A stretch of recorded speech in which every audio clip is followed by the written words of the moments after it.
Welcome to another live stream. We are joined by Arvind, animal activist today. Arvind, welcome to the channel. Thank you so much for having me. Good to have you here, man. It's been a while. It's been a long time in the making. Yeah. This live stream. I feel like I've been I've wanted to do this for a while, and I think a lot of people have been asking for this for a while. So it's great to finally have you here. And so, dude, for those who don't know who you are, let me give a quick little overview of like who you are in a snapshot, and then we can find out where it all started for you, because I think that's where I want to kick off Okay. with. So you're an animal rights activist. It's in the name, right? You've made educational videos that have reached like millions of people, right? This is what I've seen. I've seen some of your videos are like, even on Instagram, you got one with like 500K, but your Instagram is not anywhere near as big as your Facebook at like 350K. True. And you've reached like millions across Facebook, YouTube, Instagram, over 350K supporters across all these platforms. And it's all veganism and animal rights content. So it's awesome, man. So let's kick it off from the top then. When and why did this all start? Let's go from going vegan. Let's start there. Like, when and why did you go vegan? Okay, so about veganism, I stumbled across Gary Yourofsky's Best Speech You'll Ever Hear in 2014, probably in the month of April or May. And that video changed my life entirely, like completely. After seeing that one video, I was convinced I had to go vegan. I was convinced I had to contribute something to the movement. I didn't know exactly what I had to contribute. And that is like Gary Yourofsky. I saw all of his lectures. I know his lecture by heart. Like, if you notice in the videos I speak, I have memorized all of his lines. I can speak them in Tamil and in English. And after seeing all the interviews in Israel and everything, I was like convinced this is what I have to do. So his Gary Yourofsky that convinced me to go vegan. That's awesome, man. That video has gone so far, hasn't it? It's reached so many people. If you combine all the views it has in different languages it's been translated to, it comes to over 80 million views on YouTube alone, organically. Yeah, it's incredible. And also, insane. if you take the people, okay, if you include the people like you who started to make videos because of that video, then it's probably you could be touching on like hundreds of millions, like, you know, maybe even, I don't know, like it could be literally True. hundreds and hundreds of millions, because right? if you notice, many of the vocal activists right now, even in the West, people, I believe, the people who founded Anonymous for the Voiceless, they were also inspired by Gary. Vegan Gains, Richard, he was inspired by Gary. I was inspired by Gary. Many of the groups you see and many individuals right now who do vegan activism, the very vocal ones and who still remain doing it vocally, were actually influenced by Gary. So yeah. And so for those who've not seen this video, which could be, you know, you never know who's watching. Maybe some people aren't vegan and they're interested. So what exactly did he say in the video, or what message what was it about that video that made you go vegan, is what I'm trying to ask. 2 points. So from the beginning, as a normal human being, I know it's wrong to needlessly kill an animal. Like, we all understand that. It's just that we think we need to do this stuff. We think it's necessary. So I signed up for PETA's newsletter back when I was like 17 or 16 years old. And I used to get regular newsletters from them on my, I didn't have a Gmail back then, my Yahoo mail. And they would say stuff about humane slaughter, humane dairy farms, humane egg hatcheries. They were promoting a person named Temple Grandin. I don't know if you know her. She constructed these slaughterhouses. So I was kind of intrigued. I was like, wow. So we are going to kill these animals, but we'll do it in a nice way. The animals don't know what's coming. They don't feel any pain or suffering. So I was like, awesome. So the way forward is humane meat. So I was justified to do what I'm doing. So Gary in that video asks one question. If you think there is such a thing as humane slaughter, do you think there is such a thing called humane rape or humane child molestation? And I was like, it's game over. That's it. I couldn't say anything. I was like, okay, I lost. I lost the argument immediately. I couldn't say anything. And so the first thing is that he proved to me on my face that there is no such thing as humane. It doesn't exist. Second thing is, he was the first person I have ever seen in my life to compare human violence to animal violence. No one does that. No one does that. He is openly like, this is a Holocaust. We are like Hitler to the animals. We are Nazis. And I was like, I cannot argue with this man's logic. There is nothing I could say against him. Every single statement was 100% true. And I'm the kind of person where, even if right now, let's say I'm doing something wrong, if you were to come forward to me and tell me I'm doing something wrong, and you prove to me factually with logic and science that I'm wrong, I'll immediately accept I'm wrong and I will change myself. Like that's how I am. I am the kind of person, if you give me facts, I will change. I will not argue with you. So I Right. couldn't argue. I lost. I was wrong. I had to change. So I changed. Damn, that's pretty. It's very rare that you meet people. Well, I think people like to claim that they can do that. People like to claim that they can. Oh, I hear some information that proves me wrong, and I'm great with that. I can change, and I'm open, and like. But it's very rare to meet people who actually do that. You know, Right. people say they do it, but they don't actually do it. And even those of us, I say that as well. But even those of us who do mostly do that, we still even have a bit. I'm sure there's been times where you've also found it a little bit tough to actually, make the change before making the change. No, definitely. So I it think can it be comes tough, down right? to no the big before you even make a change, because making change does require some steps, some effort. But the first thing is a mental block. You have to accept you're wrong, because very few people can say the following words: "I'm sorry, I was wrong. Please forgive me. I'll change." Yeah. And that's because since we've grown up, never.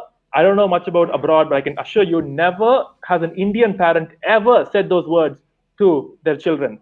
So the child grows up thinking they don't even know what apology is. They don't know that it's possible for someone who's in power to say they're wrong and change themselves. We never hear politicians apologize about that. We never hear religious leaders do that. So we are raised in a society where we're just everyone's full of crap, and so we unknowingly see them and think that's the normal behavior. So Yeah. very That's few people can do that.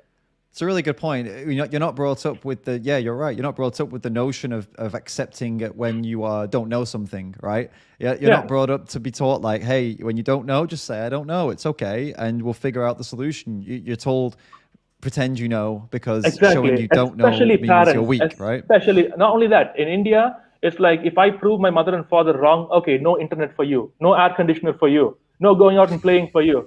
Like if I prove them they're wrong, they take things away from me. So what Oh does my that teach God. me as a child? So, Do you know that? I mean, that's so brutal, taking the AC away, the air well, conditioning. I think I was exaggerating with AC, but yeah, no Yeah, internet, yeah. no the fun stuff, no playing. So That would be pretty mean, wouldn't it? yeah, it would Especially be. in the summer in India. Yeah. Yeah, you suffer in your room and you sweat. No, but you're totally right, man. It's punished. Yeah, you're punished for trying to open. You're punished not just with your parents. You're punished in general just for trying to open your, I don't know, your friends' minds, or even just a stranger's mind. Or a lot of people will punish you for trying to express an opinion that goes against what they think they know. Right? True, It's true. it's a real problem. And we're going to get into that now. An opinion that people think they know, something people think they know. So you've been a vegan since then. So how many years was it you said? 7 years. 7 years vegan, right? So 7 years without any animal products, without any using or eating any animal products. But Intentionally, I think unintentionally in a few areas I may have. I So mean, yeah, obviously, I don't think anyone's in the boat where it's yeah, like we can be 100% certain that we true, have true, never. I true, mean, we live in a non-vegan world. I mean, that true, goes true. without saying. But the point is that for 7 years, you've lived in India. You're born and raised in India, and you have not consumed meat, which is most people can understand, I guess, in India because there's a lot of vegetarians. But you've Right. also not consumed dairy products, eggs as well. Eggs and meat are considered like the same category for most people, right? But dairy True. products, this is one of those opinions that people think they know about, and this is probably where you've had the most pushback, I'll guess. So Yeah.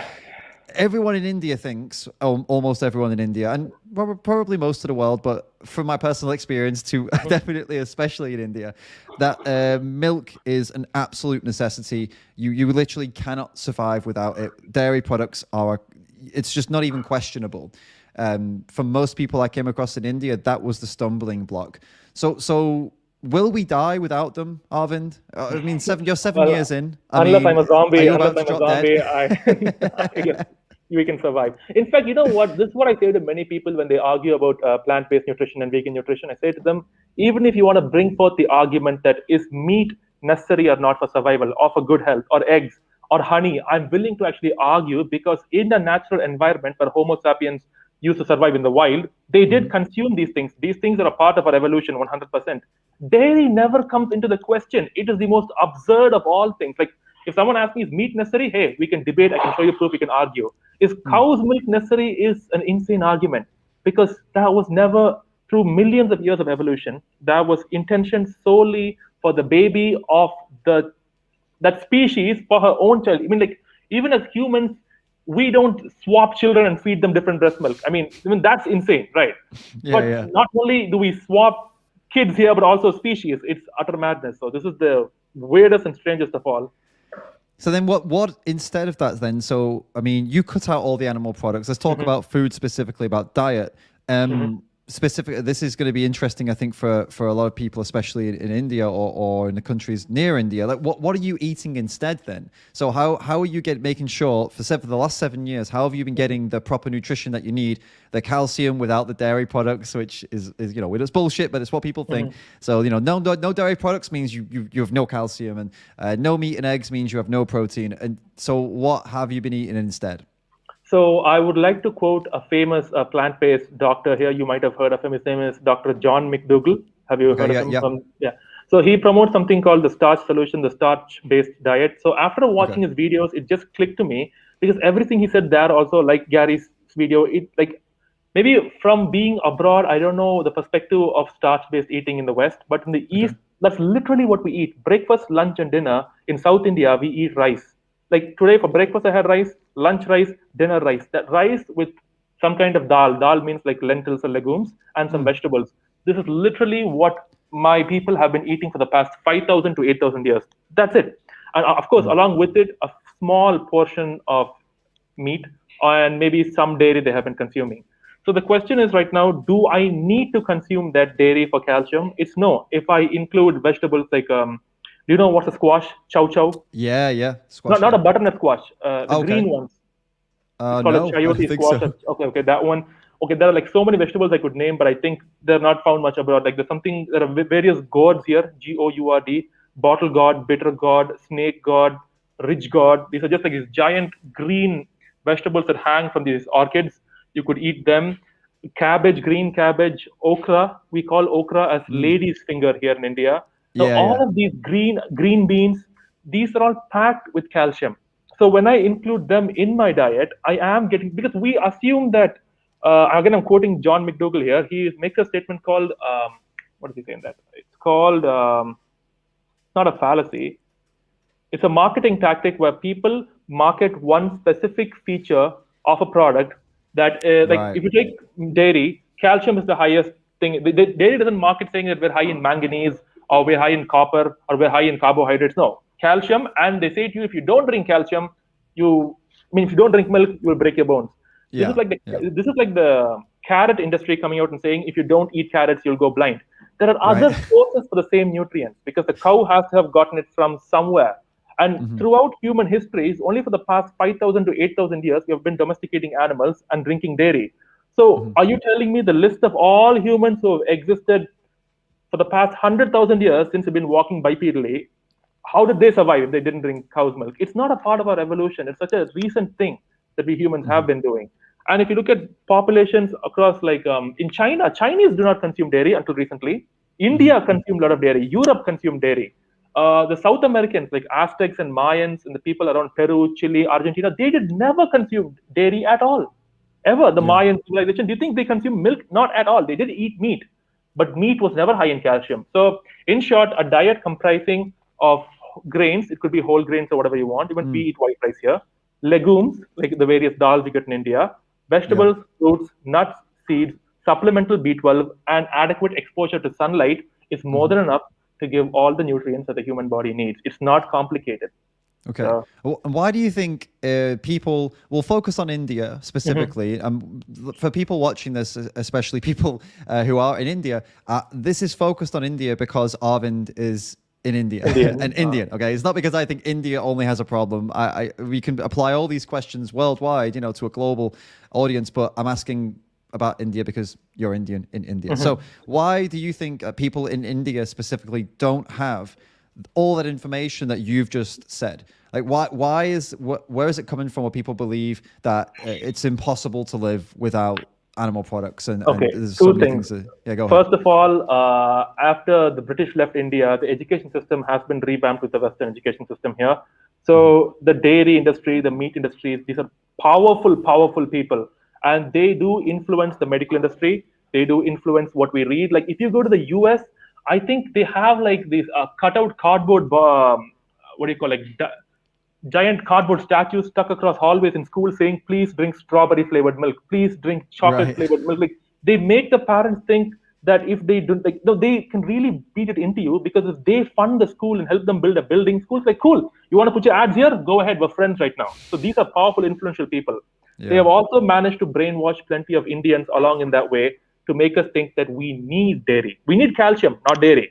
Mhm. That's number one. But beyond that, you have to understand, in the Indian scriptures, there are like see, if it's Christianity, it's called the Bible. If it's Islam, it's called the Quran. India, you cannot name something just like that. We have the Vedas, the Bhagavad Gita. There are Yeah. so many different books here, and we don't know which one is the one we have to read. There's so much information there. So the thing Yeah. is that's common in all of them is that milk is called as amardam. Amardam in Sanskrit translate to elixir of life. It is Okay. considered an elixir of life. And what they have done in the past is that they have milked the cow, yet they were kind enough to they never brutally beat up the cow or tortured her. Of course, they did kill her even in the ancient times. That's completely true. But the dairy farmer would always, sing chants and prayers to the cow. Mhm. And so they've like built this rose tinted image in the head where dairy farming is a benign process. Like, this is not something that's new, like humane dairy that's happening in the West, or like, Right. cage free pork. It's not like that. This is happening for 6,000 years, where we look at dairy in this image. Right. So to break that image, and we have certain gods that we worship, like Lord Krishna. He is the ninth avatar of Vishnu. Being too technical here, but his major things was that he would consume a lot of ghee and dairy. He would directly go and drink. So you will ask this question in the West, saying that, okay, if I directly went and placed my mouth on a cow's udder, isn't that strange? That's not strange in India. We have sculptures of Lord Krishna doing that in all of our temples. Like, if I Yeah. go to my mom's house right now, she has a picture of Krishna stuck on the wall doing that. It's not strange here. It's considered normal because apparently the cow is our mother. Gai Mhm. Mata, Go Mata, cow mother. Right. So it's like the way it's like asking a human being not to stand upright and walk. That's what it is when you ask a Hindu or an Indian to not drink dairy. It's a part. It's like asking Chinese not to use chopsticks. It's a part of our culture. We are deep rooted in it, and these are the two Right. main reasons why. Got it. And I actually saw one of these. I saw a real statue. No, it wasn't a religious statue. It was I've got a video. I made a video and I decided not to post it in the end because I was like, man, I'm not sure this is really useful. But basically, we saw a statue. It was just a cow, and it was Mhm. just and it had little babies suckling from the cow. But to be clear, it wasn't a Hindu Human sculpture or babies. something. Human babies, yeah. Yeah, It yeah, yeah. wasn't a Hindu sculpture. It wasn't or anything like. It had no religious context. It was just like a sculpture or statue of some sort. And yeah, it was like you've just said it wasn't. I guess some people maybe in India would see that and be like, huh, but maybe most people wouldn't because of what We you've just wouldn't. said, the We would religious not. side of things. Like, until I went vegan, I never even considered this. Like, it just Mm, made sense. I mean, if you grow up seeing something since you're born, why would you ever question that, right? Like, right. you would never question unless someone points it out to you. And if you're sensible, you would question. But most Yeah. people are not sensible; they just get defensive. So. Sure, sure. By the way, we've had a few donations already. I'm just going to quickly respond to two of them, all right? Just so that we don't miss them later. Okay.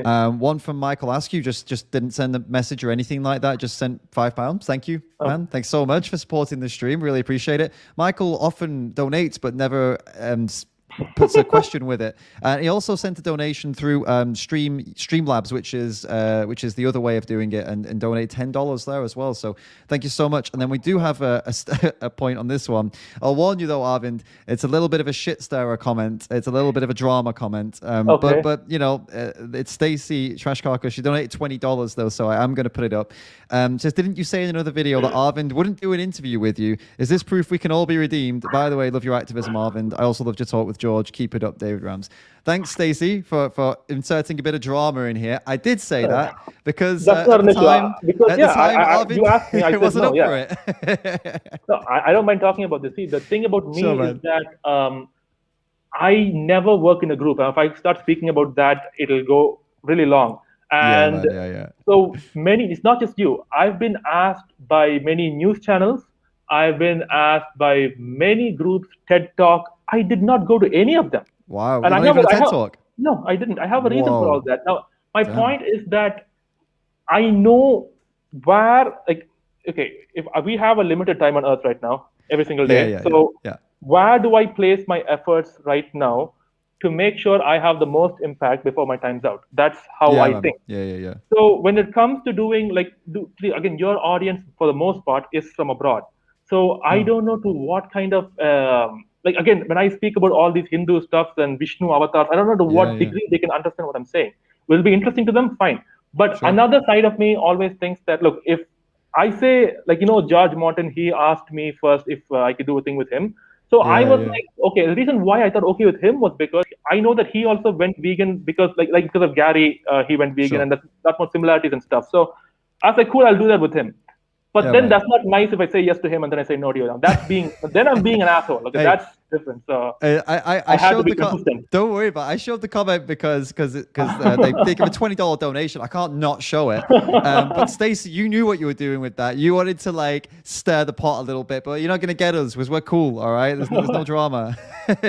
I have no. I don't No, want to we're fight cool. or It's argue. Yeah, at anybody. I know, I know, I know. We already discussed it. I know. Yeah. I like I said, I had to put it up because it was like I can't have someone send $20 and not mention it. So, and we also have a 99 cents super sticker. So thank you so much also to Hexproof Anarchist, and thank you Stacey for your donation as well and for the support for both of us. So let's off the back of that though, because it did get us onto a good topic that you normally like to work alone, and what you've been doing working alone has been making videos predominantly, right? Going doing speeches to schools and also to adults, and also making videos. And as I said earlier, they've reached millions and millions of people. So, what started that off then? Like, how did you one day? Okay, you're a vegan, right? And then you're like, Mhm. great.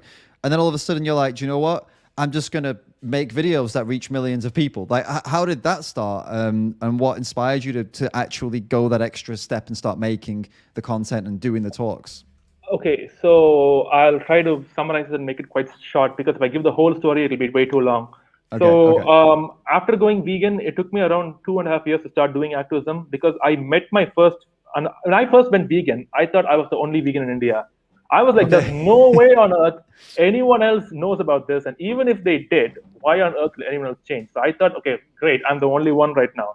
So I met another vegan in real life only like some 1 year later, and then 1.5 years after that, I began to do activism with fellow vegans, like go to the beach or the park, show them videos, talk to people, like how Anonymous for the Voiceless does it in Australia, Sure, around yeah, the world.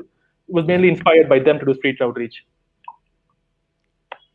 And then I met my then girlfriend, right now my wife, Yeah. and she at that time had in 2016 had made a 3 hour or 3.5 hour documentary in Tamil about veganism all by herself. Wow. That's Now, awesome. yeah, but that content wasn't the it wasn't the best. Is But she right there? yeah, she. You I gotta be think she can careful, hear. man. My partner's also here as well. You gotta be careful with what you say when you're in the zone. But she knows. But though what happened was we decided back then that we would work together because we both had similar interests. We wanted to do Sure. something together. But it wasn't until 2017 June that she made the first video on our channel in Tamil, and she was the one who first made a video, and she released it on Facebook and YouTube, and she put some of her earned money on Facebook to promote that video to make it reach more Mhm. people, and it performed quite well. And suddenly I was like, hey, and I had quit my job the previous year. That was another big story. I actually quit my job to do this. So, Okay. which is another insane thing in India because this is, I mean, like you could run out of money really quick and get a job is not that easy, a good paying Right. job. Yeah. Give me 1 second. Crap. What's up? Uh, this is 1 second. Emma, you try to connect to my computer. Oh, okay, okay, cool. Something popped up. So, No worries, man. so what was I saying? Yeah, so I quit my job and I thought, just like Gary, I wanted to travel across India and give as many lectures as I possibly could to students. Mm. I never had a camera to record myself. Right now I have a MacBook Pro. I used to have like this broken laptop back then, so never Yeah. made any videos. So she made the first video, published it. It got some good views, and I was like, this seems quite sensible because every time I go give a speech, I speak Mm. to 30, 50 students. Some Yeah. of them understand, some of them don't. Like one or two write back to me saying like, okay, I'll stop eating meat or I might go vegan, whatever. Right. But one video reaches to like thousands of people and you get so much more feedback. So social media is a far more powerful tool than just Mm. going and doing activism in like at a place to without social media. So Definitely. after she uploaded the first video, we started working together a bit more and making more and more content. And finally, by the end of the year in 2017, we already built up like 25,000 followers on Facebook. So that was very surprising for us too. I'm equally surprised at Yeah. how it got that big in a few months. That's awesome. That's awesome, man. And I can see why, because I after spending time in India myself, I found that what we don't have in the, have you ever been to like the West or any countries in like Europe I or, grew up in the US from the age of 4 to 8. Oh shit! Didn't know. Okay, cool. So maybe you can also confirm this. That from my upbringing, I found that compassion for animals in any way is not necessarily something most people in the West are taught from a young age. But in India, I found that even though people are hypocrites like they are everywhere, I found in India people are actually taught. A lot of people are taught from a young age. Probably because of Hinduism, right? To have respect for life. So the vegan message for me, when I was talking to people and when I saw, like, I see some of the responses to your videos, for example, it felt more measured. People have a more measured response. They're either supportive or they're not. You don't find too many aggressive trolls, I suppose is what I'm trying to say. Whereas in the West, in India, it's way more. But if you, I'm just comparatively, trolls in India were nowhere near as brutal and horrible as trolls in the West, and I think I disagree. I think no. I think it's exactly pretty much the same. I don't think it's any different. Yeah, it's I don't know. Especially in a place like where I come from, like Tamil Nadu. It's Tamil Nadu is a completely different story. Like here, so it depends on where you're from. By state, I suppose, yeah, because each state in India is like its own country, to be fair. So, exactly, so maybe I'm generalizing here, but it definitely would depend on the state. You're right. But I guess my point is, do you think that there are more people who were raised with that kind of, you should respect life, you should respect animals, compared to countries in the West? Would that be fair to say that there are more people raised that way in India? Not really. I think human beings are the same everywhere. I really don't think it's any different from what I've seen. Be it China, India, West, Africa, humans are the same everywhere. Majority. It sounds like I feel a bit of misanthropy coming on now. I feel like but that is the reality. That is the reality. Like the fact that humans just don't care. I used to be one of them too. That's just how we are as a species. We're very messed up in the head. Sure. I mean, this doesn't really set up the next question very well, but I was kind of leading to this. But that's fine, I think I know the answer. The title of the live stream, which you've not answered yet, which I was building to, is part of the title. Do you think India can be the world's first vegan country? That was part, because I used to think that. I've had a few conversations with Indians since then, and I've been maybe persuaded no. Are you in the boat of like no, it won't be India, or do you think there's a chance that it could be India? When I say vegan country, I mean as in the majority of the country is pro-vegan, eating plant-based at least. That's what I mean by the vegan country. Do you think India has a chance of being the first one to do it? Unfortunately, I hold the opinion that the world will never go vegan. That's my opinion. Never ever. We're fighting a losing battle. We're just doing things. Do you mean never ever plant-based, or do you mean never fully vegan, or because obviously we're never going to have a world without. Not even close to being plant-based. Like we could, maybe the maximum we could, at least what I see or I want to contribute is that I'm 100% sure there's at least 100,000 vegans. The population of India is huge, right? It's like over 1 billion. I refuse to believe there's not at least 100,000 people like you and me in India. For sure, there definitely are. Now, at least we can try to awaken them first and then see where we can roll the ball from there. But will India, does India have more chance of being vegan than others? That's really hard to say because dairy products are in everything. So just because now you choose to because when I want to eat vegan food outside, I don't buy Indian food. I buy Chinese food. I ask for mushroom noodles and fried rice because they don't add dairy there. Any other Indian dish is like, please don't add ghee, don't add butter, don't add cream, don't add this, because they put it into everything. Right. So you have two options: vegetarian, non-vegetarian.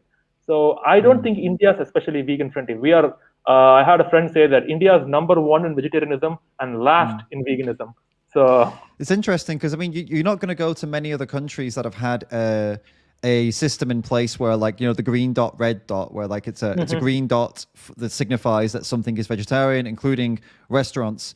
and a red dot and signifying it's not. Like this is a new concept for like most countries on the planet, like on the planet, like most countries worldwide. That is a brand new concept, but how that's been going for a very long time in India, right? So this is where you would assume, that you would guess that, oh, so that would mean India could be the next big thing, vegan wise, but then you hear this and it's like, wow, it's really, See, I think it's what really happens surprising, is, isn't it? You know? I agree on that because we have such a huge population of vegetarians here, and if for them it's a religious issue. Understand that human beings Yeah. are more offended when you talk ill about the religion than even talking ill about themselves. Because you speak ill about a human being, they might get mad, they might punch you. But you talk about the religion, they'll kill you. So Yeah. you shouldn't offend. So it's for that reason they put that dot. It's for religious reasons. So they have to appease to the religious people over here. But Yeah, I honestly, I'm not negative. I think, again, the Western people have a different view on India. They think like everyone, I don't know, has these incense sticks and we meditate and do yoga and like we're all like Om Namaste. Like that's like because I see I have had a few Westerners meet me. They're like Namaste. I'm also a Hindu, and I'm like, dude, chill, man. Like like it's not that's not how it is in India. We're just like everybody else. And the truth is, if you go back to our religions like Jainism or Hinduism, yeah, if a person were to truly follow those religion, like Jainism, that religion is truly even though they consume dairy, it truly promotes non-violence and ahimsa. They are supposed to renounce everything, every worldly material, just go under a tree in the forest and meditate for the rest of their lives. That's it. But no one does that. Jains are yeah. busy here accumulating wealth. There are many Jains who are a part of the leather export industry. So do not think that just because our religion or our heritage promotes non-violence, we are non-violent. We are Right. just like every other human being in this globalized world. We're all the same. There is no difference. I can assure that to you. And that's an interesting. I'm glad you mentioned the thing about the Westerners' perspective of India because you're right. Before I went to India, I had the perspective of the same perspective, but then it's a brutal awakening when you spend a bit of time in the non-tourist areas, like I'm talking the slaughterhouse areas and the dairies, and then you realize like, holy shit, it is just the same. You're right. It's just the same as everywhere If else, not apart worse, from if not worse. in parts for sure. In parts it's worse, and in parts it's less. It's never better, but in parts it's Huh. not as bad, and in parts it's much worse. And then the big difference being that over in the West, there's these big tall walls and barbed wire and cameras that are stopping you from going inside. In India, there's none of it. Literally, you can Yeah. just walk you can walk into a You could walk in. slaughterhouse You could walk in. I can't walk in. if you want to buy You can. something, maybe though, No, right? no, If you want maybe that, to. but the thing is that they wouldn't dare put their hands on you because you're a foreigner. Oh They yeah, wouldn't. yeah, yeah, yeah. A We foreigner with, I'm not going into any of this intersectional stuff, but foreigner with white skin, you can get away with a lot of stuff here. oh They man, wouldn't dare touch you. They wouldn't dare touch you. we were very aware of that and we exploited that to its absolute Or benefit you as could much as take we with, could like, if because there's a girl with a bit of fair skin, wearing Indian woman wearing more modern kind of clothes, like jeans and like a t-shirt, and she walked in there too, they wouldn't mess with her because they know she's probably from an influential or a wealthy right, community. right, But if yeah. I go there, they'll kick my ass. So To try to film, yeah, we kind of were aware of that there was a bit more lenience actually, like just a bit more like, okay, they're just tourists, let them in, like whatever, fuck it. So we used that to get a lot of footage, yeah. But yeah, yeah, that was a benefit of being a foreigner when we were trying to yeah. film but so people outside of India have that perspective, like we were saying, but also people in India have this perspective that it's all loving and the cows are treated really well, and they're not, there's no beef export from India, there's no leather export from it. People genuinely don't know the reality. And so for the sake of both Indians and everyone else who are watching right now, what about this whole concept of the holy cow and that cows are not treated badly there, and it's slaughter is nowhere near as big a thing as it is in other countries outside of India? Because this is what the main comments I get from both Indians and non-Indians is, why don't you look at a country like the America? They slaughter way more animals. They're the biggest producers of animal products, and they genuinely don't see India as competing in that way. So, set the record straight, man. How is it in India in terms of how are cows treated, and is India a leader in any animal products? Set the record straight. Well, India, as far as I know, is probably the biggest consumer of dairy because be it a vegetarian or a non-vegetarian, everyone consumes dairy here. Yeah. And like I said, it's a part of our culture. We use it in pujas. Puja is basically an offering you make to God where they have like an idol of God. They pour milk on God. They pour honey on God. They pour fruits on God. So the thing is that people live in delusion here. They are Right. completely delusional, and you have to understand that there are no social or legal repercussions in continuing to ignore the truth. See, if, for example, Okay. if I were to harm a child right now, I would be facing legal repercussions. I will be facing social repercussions. My own family, my friends will begin to, keep me away from them. But if you do that to animals, you don't face anything here.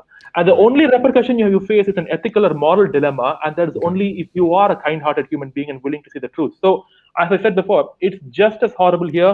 India is probably the second largest exporter of beef on earth after Brazil. We are a huge exporter of leather. A country that calls cows as mother, we are literally. And here's another weird thing. So, in order to the current government that's in play right now in India is their right-wing government, BJP. And in order to appease the Hindus and get a vote, they said that if we came into power, we will make cow slaughter illegal in India. Right. Now, they did not exactly do that. What they managed to do is they managed to make several states in North India and some other places cow slaughter illegal. So dairy farmers now what they do is they board these cows. You must have seen this if you took footage. Like they Yeah. board these cows in huge lorries, tie them up. Like it's insane what they do, and then they send them now to states where cow slaughter is legal, and they are killed there. So they're still Right. being murdered, probably in a more brutal fashion, having to go on a journey for 2 days with their nose literally tied up to the head of a lorry, Yeah. standing like that, unable to collapse. If they collapse, this will literally rip right off. So Yeah. this is the reality in India. Male calves are either dumped on the street. We see cows all over the streets. They're suffering from various injuries and ailments. They have maggots all over them. Like they hardly get food. They eat plastic. And you would be like, Yeah. well, aren't people like? Why can't if you inform people, why can't they just wake up? I thought the same thing too 7 years ago when I went vegan. I was so hopeful. I was like, oh my god, I learned this truth. Let me go share it with everybody. Everyone will accept it. Well, that's the most rudest awakening I ever got in my entire life. Too, you finally realize how horrible human beings are. They're just complete liars. They are delusional, and most importantly, there are zero repercussions for torturing animals anywhere in Right. the world, especially farm animals. There are no repercussions, social or legal. So why should they care? You're not giving them a reason to care. How is it that both Indians? Oh, so the perspective. Okay, actually, I'll rephrase this. The perspective from people from where I'm from, like the West, is that India is this big spiritual, like you said earlier, Namaste, yogi, all that stuff. That's understandable because that's the image, I suppose, that India tourism wants to give, right? So the only shit you'll see from India is tourism stuff. So because they want you to come to India, obviously. But what about the people living in India, like? Because they're not. How is it that the Indian public has been completely misled and fooled into believing that the cow is the mother and treated well, and when they don't know anything about the beef industry, they don't know anything about the leather industry. It's like when you tell people this, it's like they just can't believe you. Like they're No, no, absolutely no. shocked. Like how is that? They How are does it get to that shocked. point? They are shocked, but it's just like when someone says to you, plants feel pain. Imagine you're now talking to a non-vegan, you attack them Yeah. in every point, you're given every argument, and they're like, shit, I'm trapped. Oh, plants feel pain. They're not saying that because they genuinely believe plants feel pain. They are now have no choice but to put a block in their head mentally and think, okay, I've trounced this guy. Now I no longer have to think about it. So Right. it's just a Okay. defense mechanism in the head. So they just Sure. lie. They lie to themselves. Oh, it's peaceful here. It's India. No, no, Lord, because they keep saying, but Lord Krishna drank Okay. milk. It wasn't like that earlier. Who cares how it was earlier? What about right now? And they don't want to, like, I've told my parents, I come from a Hindu Brahmin family. Brahmin meaning they are vegetarians, although I used to eat meat when I was young. So when I told this to my parents, they refuse to, like, they will give any nonsensical excuse. And even after I answer that and give them proper understanding, they'll come the next day and repeat the same excuse again. Why? Is it because they don't have the answer? No, it's because, as I told you, they just want to block it up. They don't want to think about it. As human beings, Yeah. I know probably you. The thing is that if I had to be honest, I can't say stuff like, no, we're a land of ahimsa and we're not doing blah, blah. That's not true. In this globalized world, every human being is pretty much behaving the exact same way. Yeah. There is no much, because of our culture, not much difference here. They just put up a shield on their head. So what Just can you do after that? Yeah, it's different excuses for different parts of the world. Basically, this is just the ones that come up in India based on that, and then there'll be a slim it's kind of the same thing dressed up, the same shit in a different way, isn't it? Basically, dressed up in a different suit. I'm going to quickly respond to some of the super chats and the donations, and then I've got some questions about the responses you've had from the public, and we'll move on to that. It's going to be a good topic, I'm sure. We'll talk about some of the hate and any threats you've had and things like that. Some drama for the people. We got a super sticker donation from Lenora. Thank you so much for that. That's really appreciated. Thank you for your support. And we do have a question for you, actually. Okay. By Zumbo, who donated 40 rupees. Thank you so much. You don't have to get too far into this because we have got limited time and it's not necessarily completely, relevant. But are you anti-natalism? Is the question. Yeah. Yeah. If I wanted a kid, I would adopt a kid from an orphanage. Yeah. I wouldn't give birth to my own. Fair enough. Cool. I'm mostly. I'm starting to agree with this. I didn't used to, but I'm understanding a bit more now. But yeah, well, that's a whole other topic and a whole other discussion. We could get into a deep debate about that, couldn't we? And was one more. Where's it gone? From Neelesh, who donated 100 rupees. Thank you so much. Says, love you, Arvind, sir. Thank you for opening my eyes to do videos in Tamil too. You are being my inspiration, Arvind. And thanks to David for inviting him. So. Wow, Neelesh looks a lot like Earthling Ed. In that picture. Well, thanks, dude. Thanks. Oh, that is Ed. That is Ed with the sheep. It Eric. Must be. That is Ed. Oh, with the wait sheep, a Eric. minute. Eric yeah, my bad. I genuinely No, I was making a joke. So I thought I was like, holy shit, if that's not... Okay, my bad. Yeah, I get the thanks, joke. Neelesh. That was awesome. Thanks for the comment. I didn't get it at first. I was like, what? All right, cool. So let's talk about okay. You've been doing this for a long time now. You've reached millions, as we said. And earlier I did say, I alluded to the fact that I felt like the trolls were not as bad in India. You disagree with me. So let's get into it. What response have you had from the public in general? Let's good and bad, not only bad, but okay. What do you think? Majority good, majority bad, some of the best, some of the worst? Majority bad, give us an obviously. overview. Majority bad, let's be honest. Sure. Like, come on. But see, the thing about India is that we need to divide the public into, I can do all of it, but a few different classes, like at least put them in different buckets. Because you have been here and you know that the socio-political background here is like insane. The difference between the people is nuts. So it really depends from where these people are from, how ideology are they currently following. Like one example I could name is that there was a man named Periyar from Tamil Nadu who fought against the caste system back when the British were here. And he was telling the Tamil people there, like, if you continue to remain in Hinduism, these Brahmins will exploit you forever. Either become an atheist or become a Christian with the British because you want to escape the system. Because if you're in here, you're stuck forever. So this guy, so he was basically doing an anti-Brahmin movement because the Brahmins were in power back then and they have done a lot of horrible things throughout history to, subjugate other human beings. Yeah. But what this has led to is that there are people right now who call themselves as Periyarist. Okay, basically they're followers of Periyar. And according to them, just to piss Brahmins off, because not only are they're kind of like intersectional in a way, in the sense that not only are they against Brahminism, they hate Brahmins. They would literally hate me just for being born in a particular group. And to piss off Brahmins, they purposely eat beef, just not because they want to. So if a Brahmin comes tomorrow and makes a speech saying like, "Oh my God, cow is our mother, don't kill," these guys will purposely take a cow to the middle of the road and cut her head off, to piss off them. So that is one group. So when the Periyarists come to my comments, they'd be like, Brahmin agenda. You're just trying to do what your forefathers did. This is what Periyar spoke about a long time ago. You were like, I remember one guy telling me like, you rascals need to be beaten up. You are anti-Indian. You are anti-human being. You guys really, because they think the moment I say no meat, they think I am trying to bring a caste issue into it. Right. So they come from that background because they do come from an oppressed background. That's one reason.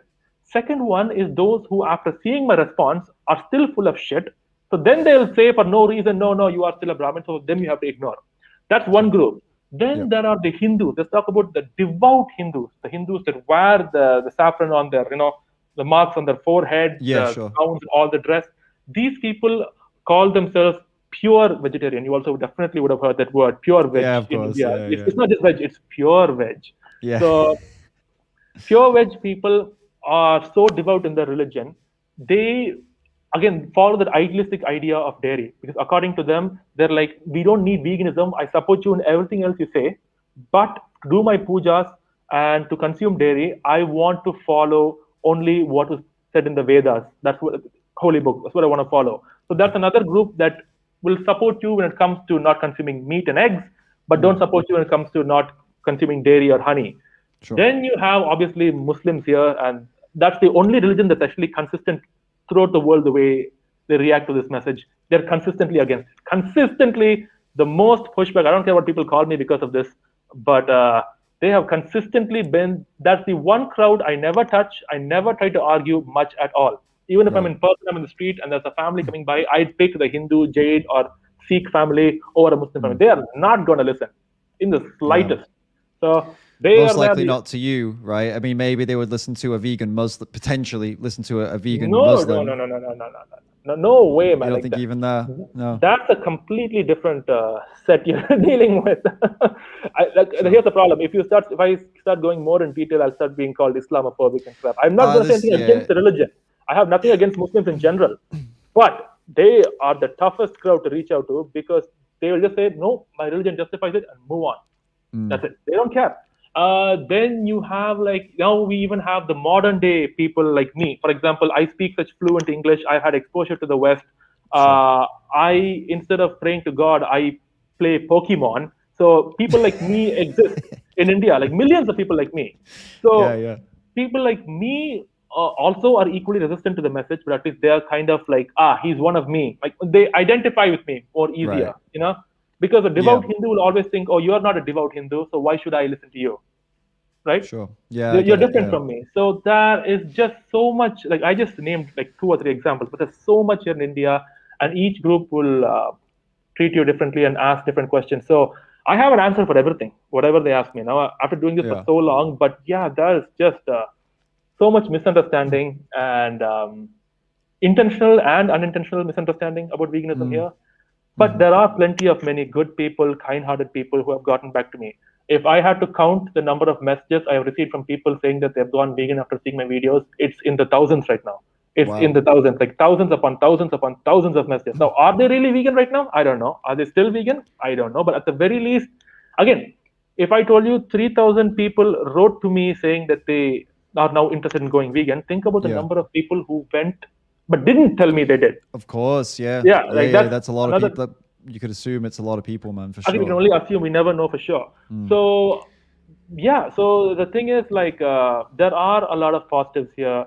And I know, but I do also know plenty of devout Hindus who are vegan, just like you and me, as clear about veganism as you and me, yet they still hold on to the traditions. Now, if they could speak about veganism while also sharing online how they do pujas without using ghee, now they can, because my work, understand that the work, I got inspired by Gary. A person called Bite Size Vegan, Emily. Of course. If you notice, many of my videos are actually inspired by her. It's like one small topic, I speak about the honey industry, and it's over, like that. So she, so I was inspired by people like Emily, Gary, and Richard to do activism in India. So my activism is a very Western-oriented Indian activism. This is still not complete. Like when you first told me, I saw your videos of how you speak to kids, and I realized, so that's how you're supposed to speak to kids in India. When I am not the best at it. I am an Indian from an upper middle class background who speaks a particular way, who can probably reach out to similar folk in that way of thinking. But we do need a devout Hindu promoting veganism along with Hinduism and the scriptures. Then you will see a huge shift here.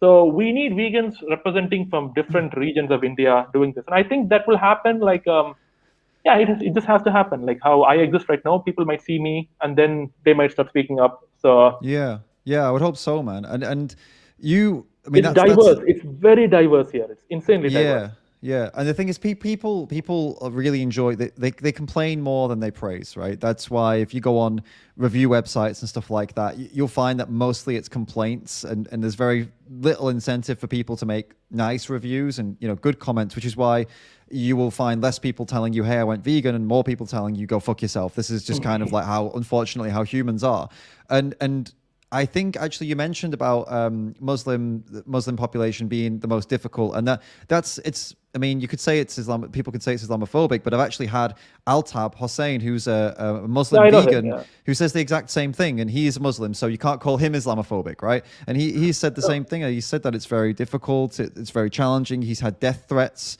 Oh, okay, yeah. specifically, So that's the you most beautiful know. thing from that community. Yeah, they'll chop your head off.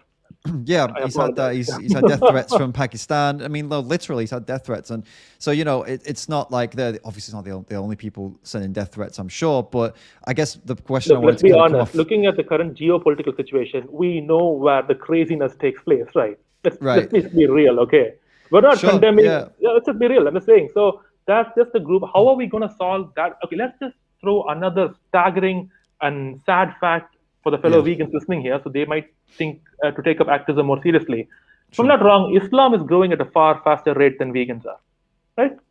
Yeah. So that means we have to get off our ass and probably do more work.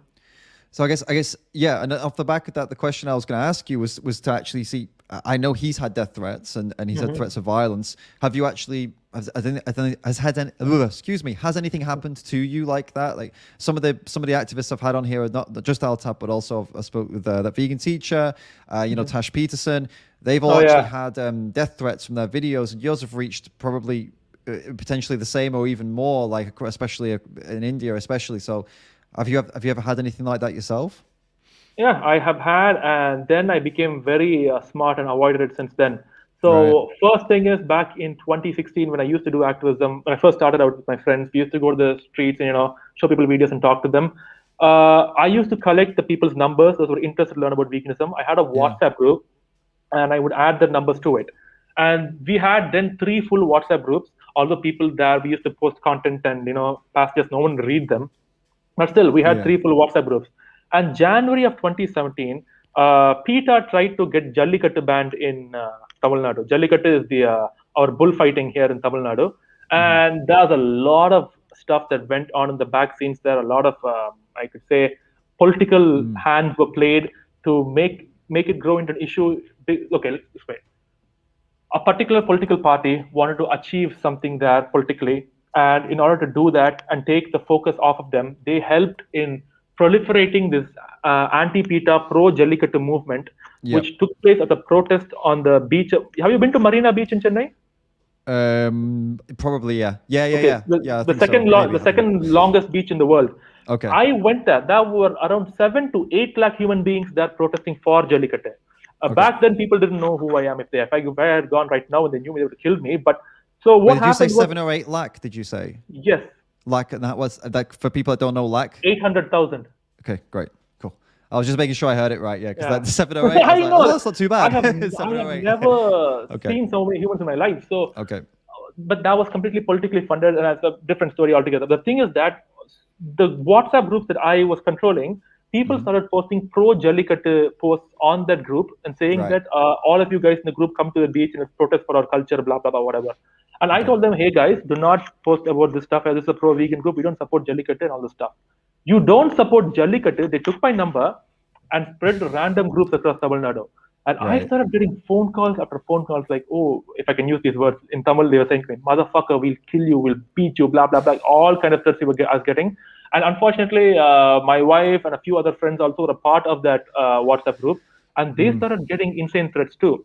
Right. So that's when I realized from that point on, I changed my phone number and I made sure that only even in the vegan community, very few people get my number. Because Right. it's only when you have my contact that you can bother me. Because for me personally, if someone emails me or sends me a comment here on Facebook or YouTube, it's not Yeah. like they're invading my personal space. But when you call me on my phone, it's my phone. I Yeah. feel like you're invading my personal space. So that I was get it. one Yeah. thing. And the Jallikattu event turned very violent. Luckily, nothing happened to me, but I did get a call from a particular person whom I shall not name, who asked me to go and help another lady whom also I shall not name, because the people from Jallikattu March went to her house, took Molotov cocktails, threw it on her roof. It caught fire. She called the fire extinguisher people, and they came and put it out, firefighters. Yeah. And then she was literally like, trembling. Yeah. 100 people with sticks and rods came to the front of her house to kill her. They wouldn't have done it, Jeez. but still, it's really scary, right? It's It's horrible. because Yeah. she also came on the news and condemned the Jallikattu march. Right. And how dare Okay. you condemn? It kind of became very fundamentalist. If you dare speak against Jallikattu there, Yeah. they lynch Yeah. you. They will lynch you. It's kind of like So, now I'm starting to understand why Sadhguru won't speak against it now. Could you imagine if this is what happens?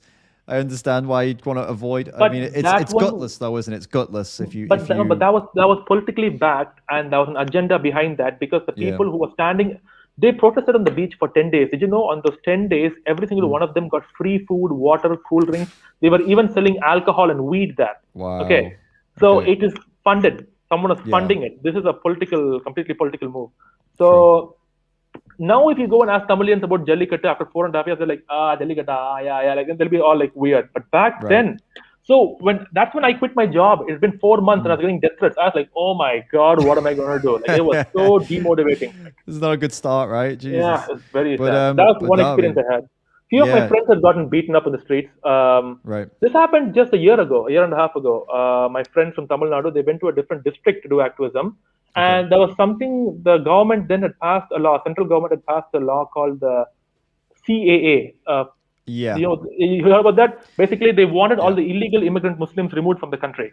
So people started going to streets and saying, "Oh no, you're Islamophobic," blah blah blah blah blah, and that big protest was happening. So the protest was happening on one street, and my friends are promoting veganism on the adjacent street.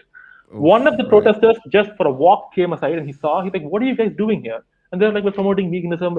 Please don't eat this and this." Oh, so not only do you want us now to kick out of the country, you want to discriminate us, you want to control what we eat. Wait till I get my friends here. So they were like, he's probably joking. Then apparently 20 people came here and started beating them up badly Yeah. until It's they saw a guy holding a placard of a pig, and they said, "Oh, so they're not against just Islam; they are condemning everybody," and that's why they spat them. So this exists in India, jeez, man. which is It's why I intense. have my green screen. I don't go outside anymore, dude. I barely go out. By the way, I am recognized outside. People know Oh who I yeah. am. Oh yeah, they Right. recognize me. Right. So I just have my green screen. I record my videos here, and I try to do the best I can. Yeah, that's smart. I think the green screen is. I mean, I've got a green screen here as well, and it's a great option so that you don't. Yeah, you can get a lot done, right? You can get a Yeah. hell of a lot of work done without needing to go out and engage with the public. If it's not safe or if you just don't want to. Sometimes Even you the just don't want police to, right? doesn't support me. Like, for example, you have in the West, like people like Joey Cobstrong still doing Mm. interviews. I cannot do that. Maybe in Mumbai I can do that. Mumbai, Yeah. Pune, there are different cities. It depends where you are. Tamil Nadu, the police will tell you first, get the hell out of here. I'm warning Right. you. If not, I'll beat you up. Leave right now. So Fair enough. Fair enough, man. It's definitely a special situation in India. I mean, that's for sure. I mean, what you've just described, it doesn't happen in many countries in the world, and yeah, hopefully, I mean, but all I we would can like do to is say hope as something. time Yeah. goes on that it's Yeah, gonna, but I would want to change one perception. If people are thinking, "Oh my God, India is dangerous," don't think yeah. that. India's Oh an no, it's the idea is that you are living in a speciesistic world and you're yeah. questioning the fundamentals of the greatest violence happening in which Mm. everyone's taking part in. So understand the repercussions you face are based on what you're against. If I went out Mm. and spoke against casteism, they'd love me. If I spoke against child abuse, they'd love me. For women's rights, for transgender rights, they love me.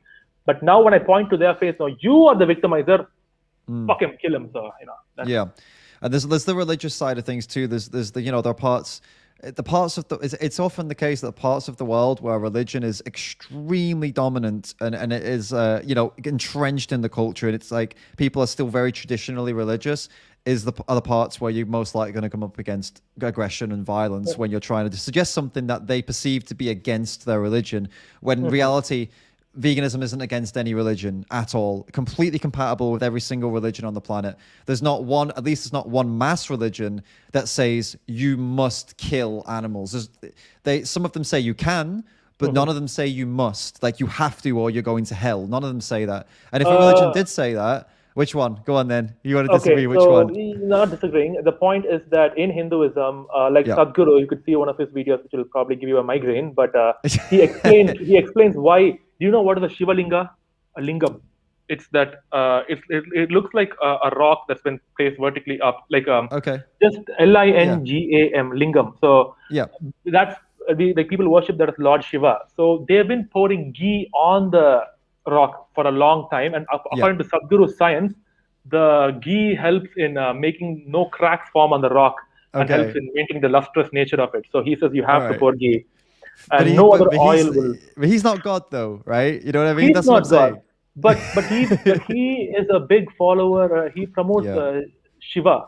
Shiva is one of the deities here, Yeah. and he is a big follower and promoter of Shaivism. So Right. Right. people Right. will listen to what he's. And there are some goddesses here like Kali who demand sacrifice of a goat. Like Altab's place, Calcutta, that is literally named because of the temple I think called Kaligata. That's why they named it as Calcutta. So Right. that place, they kill a goat Yeah. once every minute. Every minute, a Right. goat is beheaded there.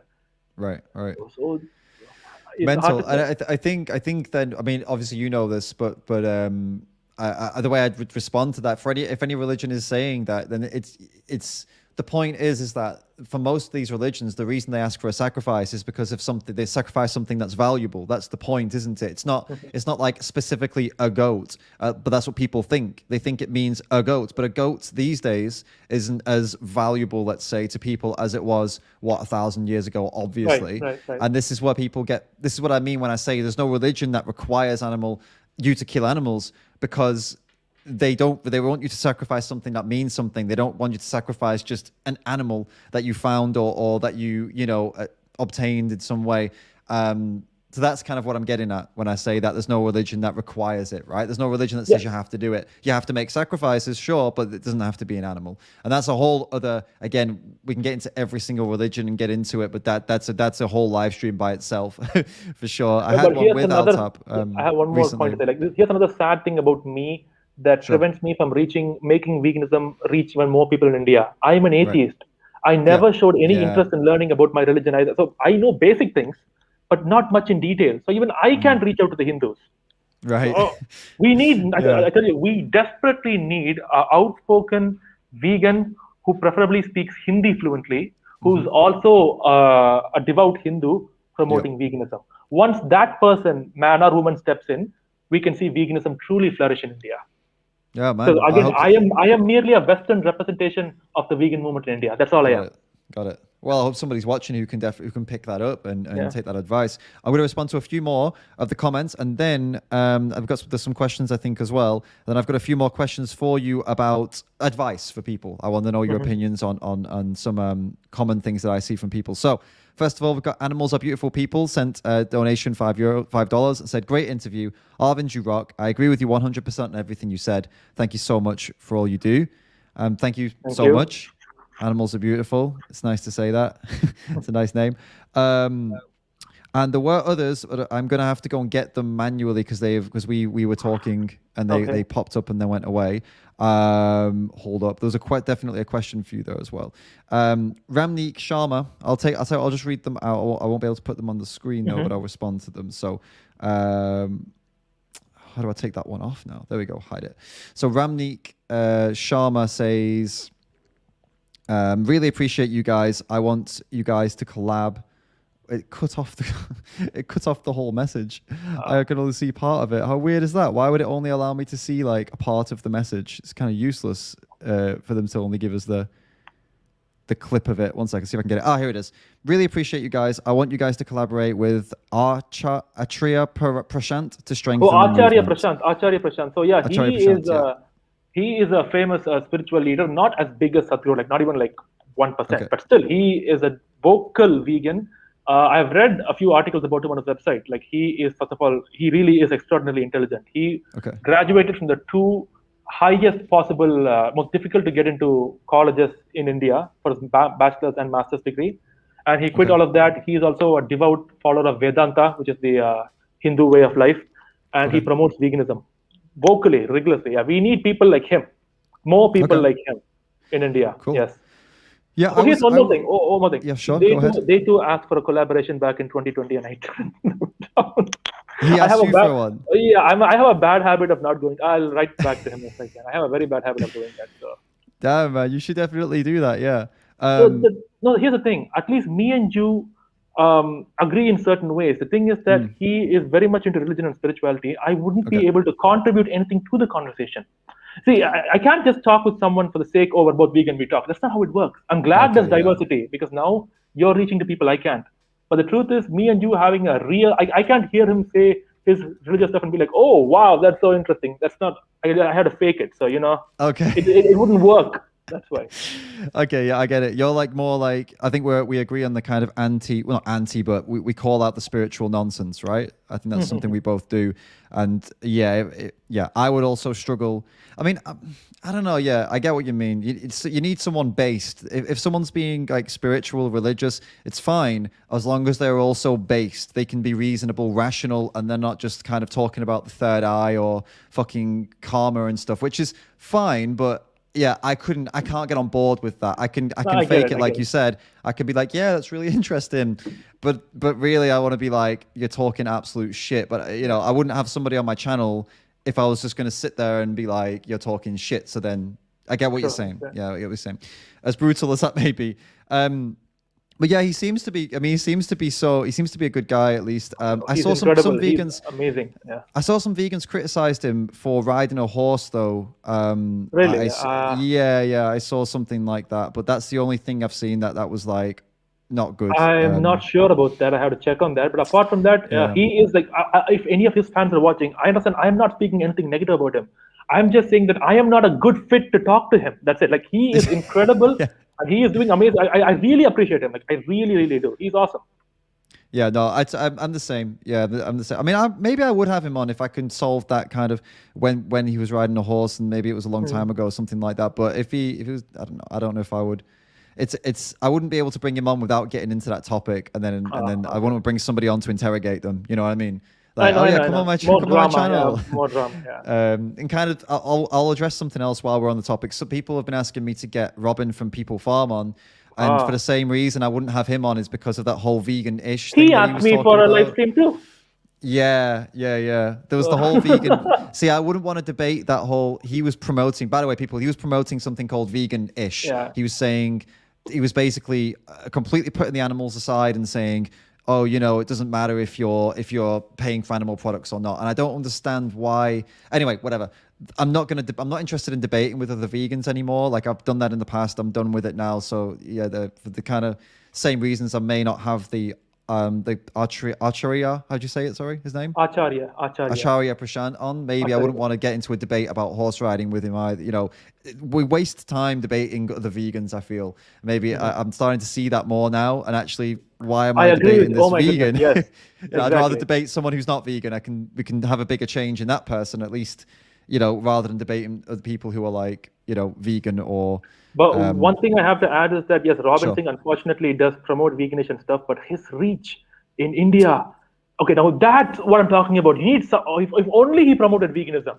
If only he promoted veganism. Like, that's what we need. People like him. Like, he literally he sits behind with cows in the background and he speaks in fluent Hindi. Like, that is the hero we need desperately. It's great, isn't it? And he sat there with cows in the background, telling people, these cows that have been rescued from the dairy industry, and he's like, yeah, if you need to keep paying for these cows to be in the dairy industry, keep paying for it. It's like, dude, you're with a cow you've just rescued. I can't get my head around this. Like, how? And many people have tried talking to him in the vegan community. He is not interested in changing. So, okay, you know what? After a certain point, like, fine.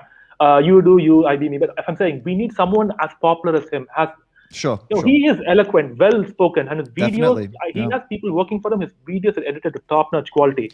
We need people like that promoting veganism. Like that is what I'm waiting for. We need a savior like that to come. When I saw some of his videos, every other video he's done apart from that one, I mean, has been like amazing, like super high quality. He's a great speaker. He's very intelligent, very smart, exactly. But then he did that, and I was just, and then he did a follow up to it, and it was like, dude, why do this? I was so disappointed. But anyway, maybe, who knows, man? People can change, but I'm not going to debate that with him. I'm not interested in that debate. We also had another donation with no message though from Zendu for 100 rupees. Thank you so much. And I think we had another question, believe it or not, for you. People are getting really into it now, and then we'll jump back in. If I can ask you, how many are watching right now? Oh, we've got like 117 watching right now. Whoa, okay. Which is pretty cool. Yeah, people there were less at the beginning, and I think I guess people shared it around, and got interest in it, got juicy. So they were like, oh, people should come watch this. So Neha, we kind of already alluded to this earlier, but she's asking, I would change this. So she's asking, what drives or motivates you to continue activism? And thank you for your donation and for your question. I would ask you a slightly altered version of that. What drives you to continue doing it, like to, in spite of everything you've been facing, in spite of all the negativity, as in what gives you the strength to actually carry on, I would ask. So I would say it's the same thing. Like when I quit my job, I haven't changed at all as a human being, as a person, because it's not like why I still do this. I genuinely can't stop. I can't shut up. I can't keep quiet. I, I would go insane. Like if I were to just be like every other normal human being right now, going to work and eating meat, or just even like, I don't eat animals, but still others are doing it, because I could have been a very happy vegan, living my own happy, selfish life without having to go through all of the nonsense I go through. I'm not doing it because I am sacrificial. I genuinely can't. My nature, I can't keep quiet. I can't see this nonsense. Every time I go on the road and I see like this dog, and you see in India how many strays, all like emaciated and full of like scars and injuries, like it breaks me. I see these poor cows walking around eating plastic, and slaughterhouses all around my house. Just 5 minutes from here, right now, from my house, if I take you, there are like so many slaughterhouses. You can see pigs' heads hanging there. So I can't see that and keep quiet. It's in my nature to not shut up. Especially on an injustice of this scale. It's not like before I became vegan, I was a very vocal human being. I was just a very quiet boy. You wouldn't even know I existed in your classroom if you were your classmates. But I just can't. What motivates me? I don't know. That's just me. It's like how they say, your feet start moving before even you realize you're moving. Like if someone's in trouble, you run to save them, right? I just can't stop. And one thing which I truly am blessed and lucky is that my work has shown me results. This is just like working out or bodybuilding.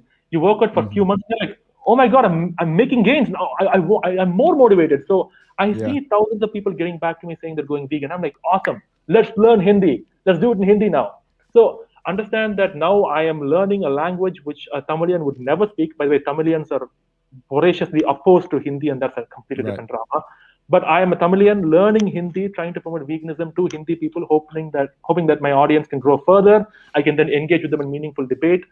This is just how I maintain my sanity in this world. In this insane world that is just treating animals like garbage, I am just doing this to maintain my sanity. So I don't know if that's a proper answer. That's just how I feel. Like it's a great answer, and it's inspirational in that a lot of people look for this golden ticket answer, like, oh, what keeps you going? What keeps you going? Yeah, for me, I just make sure that I do that or do that or do that. Your answer is very raw. It's just, well, I can't not do it.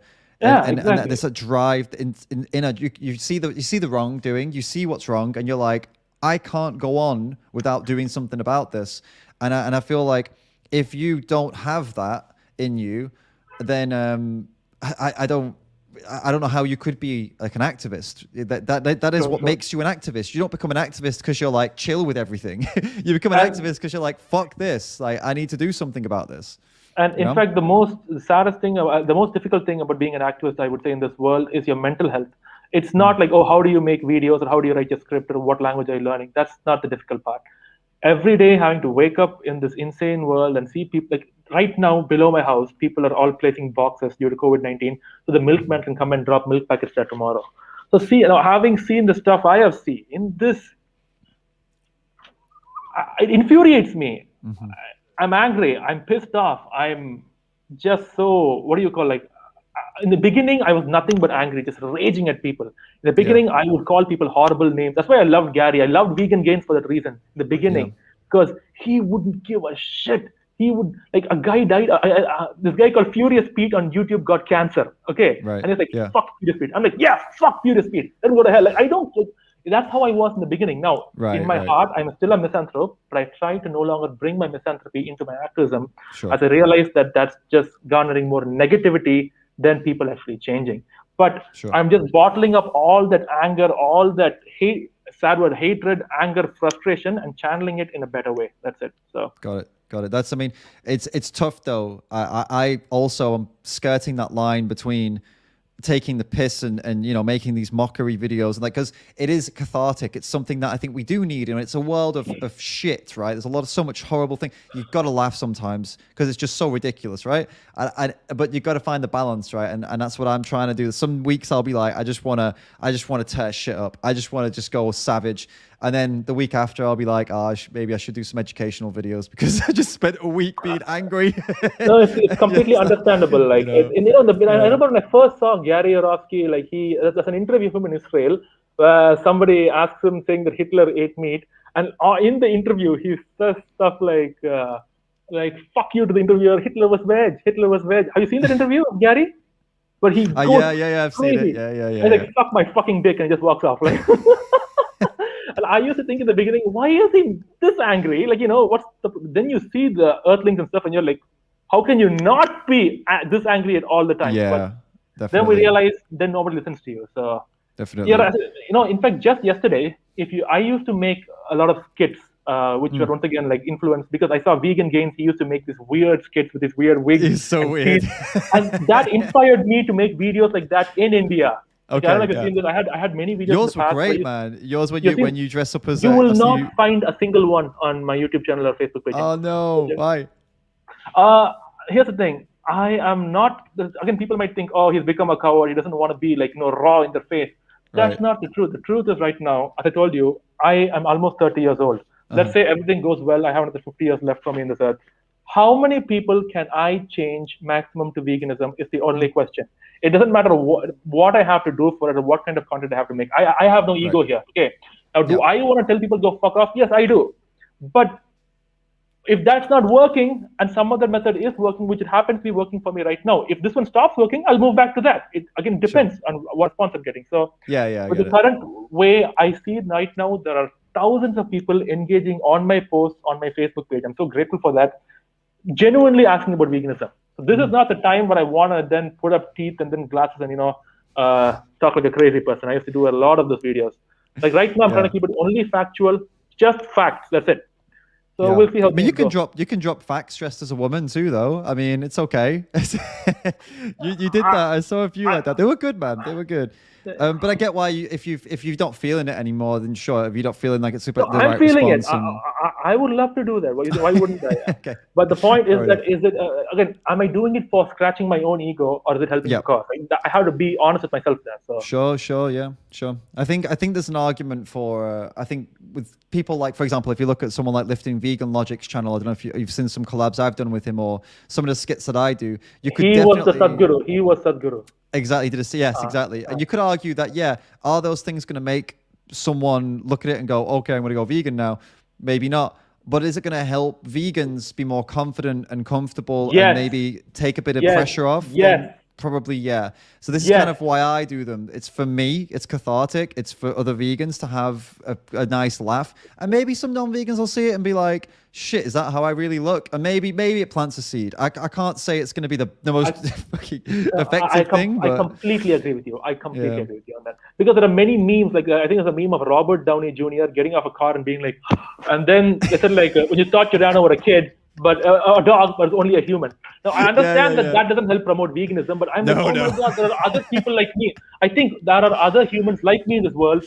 Thank God they exist. So it creates a sense of bond amongst us. So I completely, I don't tell people, oh, you must speak this way, you must speak that way. Each person their own creativity, but just promote veganism. Just promote veganism. Do not promote veganish and. Oh yeah, that's it, mate. We are totally on board. We're in the same position here. I don't really give a shit what you post, how you post it. If you want to be aggressive, if you want to fuck around, if you want, I don't care. As long as you are actually promoting veganism and representing the animals properly. If you start telling, if you start going laps on that and start telling people like, oh, veganish and shit, then that's where I'm in the same boat as you. I kind of. In fact, that's why I never liked again, I don't want to start an argument here, a flame war, but I was not a big fan of the group Direct Action Everywhere. Because they started saying stuff like, if you want to be an activist, don't promote veganism or stuff like that. And I was like, what? And plus they never actually promote veganism ever. Like even in their protests, they're just like the right to rescue. And like if suppose a person at a vigil gets injured, they make him the poster boy or poster girl, and the animals are just left out. So I'm like, what happened there? That's a whole thing. I used to But support DXC. I yeah, still but do this support changed. DXC. No, but this changed for me Yeah, after you had that girl on your YouTube channel many times from Australia, very young girl, yeah. Tash Probably Peterson. Yes, Tash. yes, Yeah, because yeah. she is the first person doing DXC type activism who's Mm, promoting veganism. yeah. And I've seen her account. She posts screenshots of people writing to her and saying they've gone. So it works. So I can't go and tell her, oh no, you must not do it that way. Like, as long as you're promoting veganism, we're Yep. on the same side. That's it. Like, Definitely so, agreed. I may So not we agree with everything you do, but I'm not going to be against you or police you or tell you what to do. That's not. for It's not my sure. place to do that. So. I'm in the same boat, exactly in the same boat. We've got a few comments again and some questions. Ayush just donated 40 rupees. Thank you so much. And then for that, and there are some questions. I know. I'm trying to go. Oh, damn it! It just skipped them all. 1 second. Where do we go? All right, here we go. I'm just going through the comments to pick them up. Okay, we've got one from Stacy again, Trash Carcass, asking for Yuvraj Singh. I don't have money. Can you reply? Outside India vegan revolution, should we make an offline team so we can implement veganism on the ground? Answer, please, Arvind, brother. Okay, so what I would yeah. say to you is if you want to do activism and form a group or meet others and do group activism, it's up to you, do it. I refuse to work in a group any longer for the following reasons. I have seen if a group grows more than just a couple of close friends, eventually within a couple of months, they're going to start fighting and they're going to just start spreading apart, be it due to political differences or some other thing regarding veganism, saying that, oh, you didn't come for that outreach, you came here, you're wasting your time, blah, blah, blah. There is so much drama that happens within the vegan community. And another thing I learned is that I am a horrible teammate. I am a horrible leader. I am not a. Here's the thing: if vegan activism it can be compared to like a war happening right now, I am fit to be a soldier in the front line fighting on the field always. I am not fit to be in the barracks training other people, or I am not good at any of that. I am not good at training fellow vegans. So Okay. whichever way you want to do, you do it. But my suggestion to you is pick just a few close friends whom you truly trust and work in a small group, because the moment you grow and if they're volunteers, if you happen to pay them, you can order them around. That's fair. But we expect Yeah. volunteers, and that's why the infighting starts, and then people just keep fighting. All focus lost, then no activism anymore. So much drama. So that's why I don't like groups anymore. Yep. No, I understand that. It's tough. Yeah. It's tough to manage so many different people's expectations of other people. And it ends up in just these crazy and, wars. and let's be honest, some people are good enough to, like, sensible enough to be vegan, but they are egoistic enough to bring forth their own personal unnecessary issues to the vegan movement. Yeah. Instead of focusing on actually promoting veganism. There are plenty of humans who are Absolutely. selfish that way. So they are Definitely. unselfish enough to be vegan, but selfish enough to still, think that their issues are more important. So Definitely. when they actually are not important. Absolutely. We had also a donation from DJ Lionel. Interesting stream, guys. Keep up the good work, Arvind. That's nice. Thank you so much. Thank you for the support. And we have a question from Shoya. It says, who also donated 100 rupees. Thank you. Both of you are doing great work. I read some articles questioning sustainability of soy and almond production. So is it a proper alternative of milk? So I suppose... you want to take that? Yeah, go ahead. Oh, yeah, take it. Indian. I don't mind. We can both so, do it. okay, You go the first. first thing is you don't have to consume soy or almond milk to be a vegan. You don't need any vegan because soy milk and almond milk isn't even actually milk. It's just ground up legumes or nuts with water. You don't need ground up legumes or nuts with water in order to be a vegan. You need whole plant foods to get your nutrition, like calcium. I mentioned at the beginning of the stream, so many other sources exist for that. But regarding sustainability and veganism, unfortunately, do not fall into the same category, because veganism is just pro animal rights. There are plenty of vegan products out there that are unsustainable, that are not environment friendly, like palm oil and stuff, but they do happen to be vegan. So you are now going beyond the realm of veganism here. So I leave it up to you. Be vegan. If you want to be a minimalist, then don't consume them. Me personally, I don't consume much processed vegan food at all. I just stick to whole foods, Indian food. So. We had a guy on a live debate the other day, and he was going on about sustainability, and he was saying that he had evidence that actually the plant-based world, a fully plant-based world, would be less sustainable than a plant-based world where we have minimal animal products, right? And then, so I put it to him. I said, so okay, if I could prove to you that genociding half of the human population would be amazing and very sustainable, would you be pro that? And he didn't say it straight away. But then later on in the chat, he actually said, yeah, actually, I would be pro that if you could prove that. And it's like, well, I don't need to prove it. It's a fact. It's just how it is. At that point, the defense mechanism was just kicked in. So exactly right. Exactly. So just bear that in mind that, sustainability doesn't mean something is good automatically. Maybe this article he was sharing, this study, did prove that we could have a slightly more sustainable world that way. But then if a sustainable world is unethical, then what is the point in making it sustainable? Do you know what I mean? Like if you're living in a world full of shit and fear and blood and suffering, what does it matter if it's sustainable? Sustainable or not, yeah. How is that? It's an unfair world. It's an unfair world. So absolutely. We have Animals Are Beautiful People. Again, thank you so much for the $5 donation. Wow, you are learning Hindi for the animals, Arvind. I love your long-term plans. I think that is an awesome long-term plan, man. Yeah. It is. It's brilliant. And hopefully you get some colleagues to join you on that, and so you can do the things you were saying. Because if you could actually have someone, like you said, who speaks fluent Hindi, is like a devout Hindu and a vegan, I mean, you could work in the background of that, couldn't you? You could help them with all of your knowledge and experience of making videos, and get the same kind of viral potential out of that individual or a team of individuals, which would be, well, actually no, we can't. You can't work in a team, right? But you could help for me, on a one-to-one basis. The good thing about me is that me and my partner do everything together. So sure. I'm extremely grateful for that. So for me, I'm done. I have a partner. That's it. So when it's within family, you don't get much fights, or what's the potential for it to develop in such a big fight? Not much. It's only when it's with friends or other people you work with, it tends to blow up. So yeah. Fair enough. Yeah, fair enough. And Neelish or Earthling Ed is back and says, thank you so much for the donation. I love you a lot, Arvind. You're a great man. And then, thank you. That's very nice comment. Man, I tell you, these are some of the nicest super chats and donations and nicest messages I've had. People really like you, man. Really support you. It's really cool. Really cool community.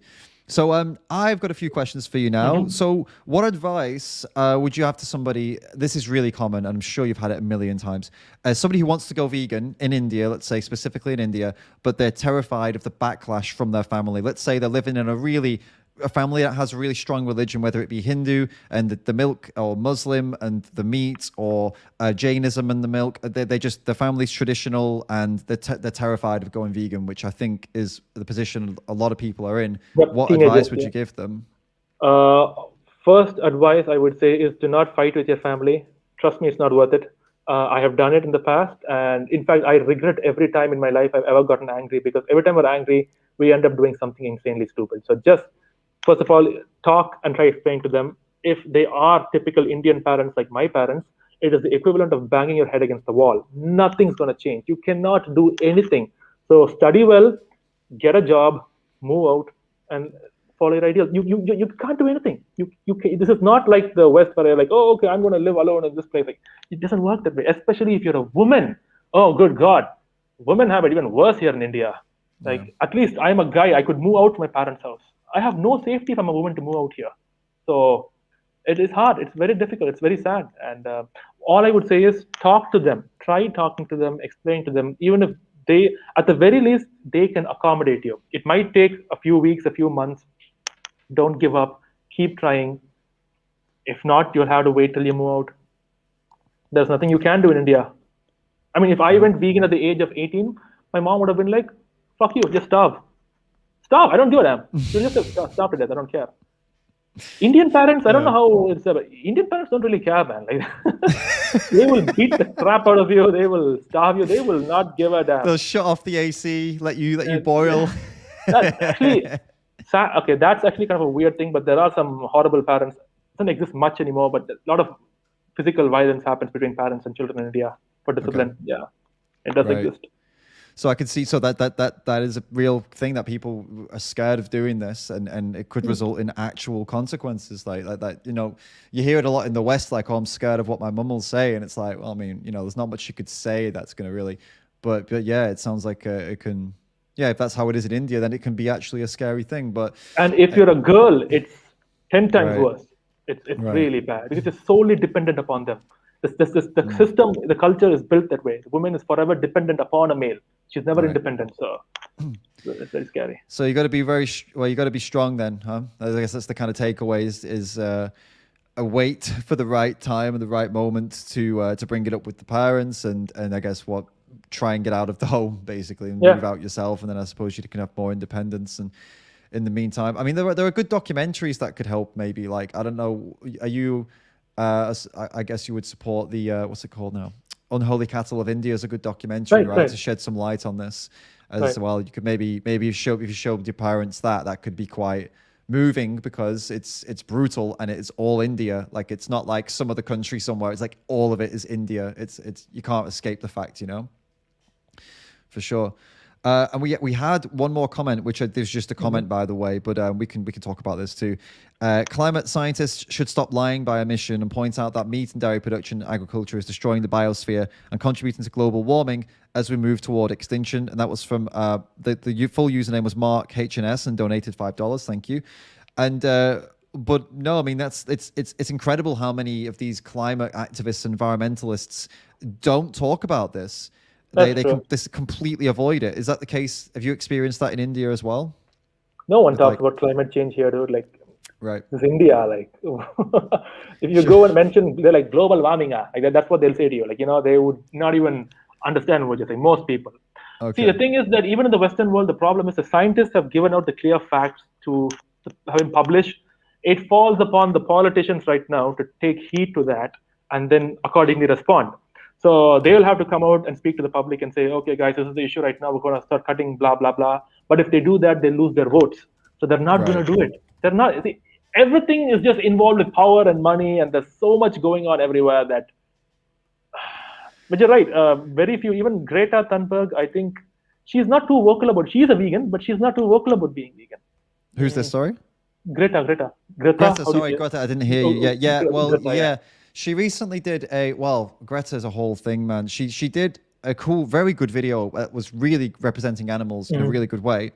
Then just a couple of months later, she was on the front cover of Vogue magazine, the huge international fashion magazine, wearing wool.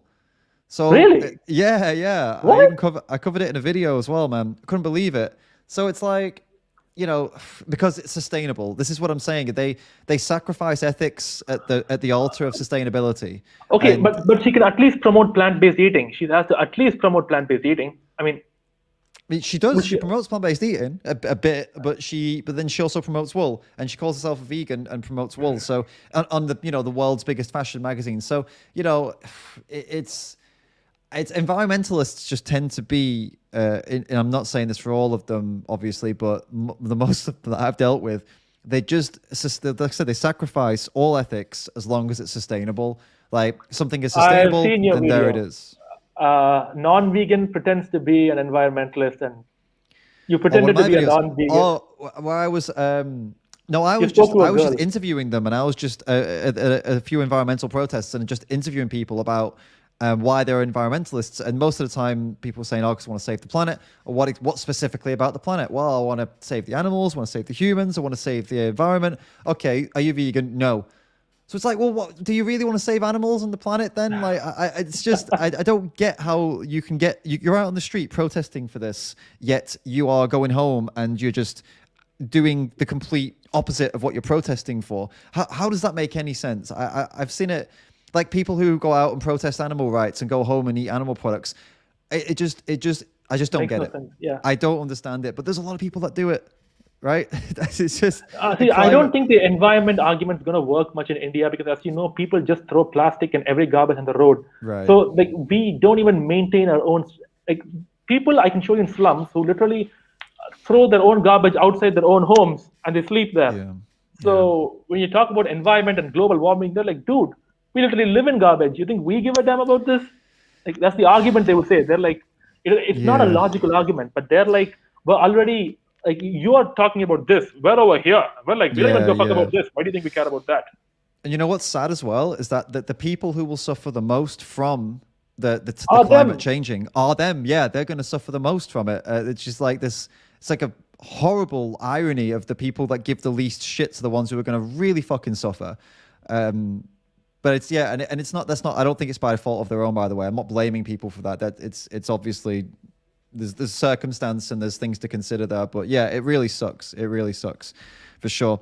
So, dude, aside from the learning Hindi What else? What have you got planned for the future? Do you have anything big that you can tell us about? Any Oh big yeah, projects? Any big campaign?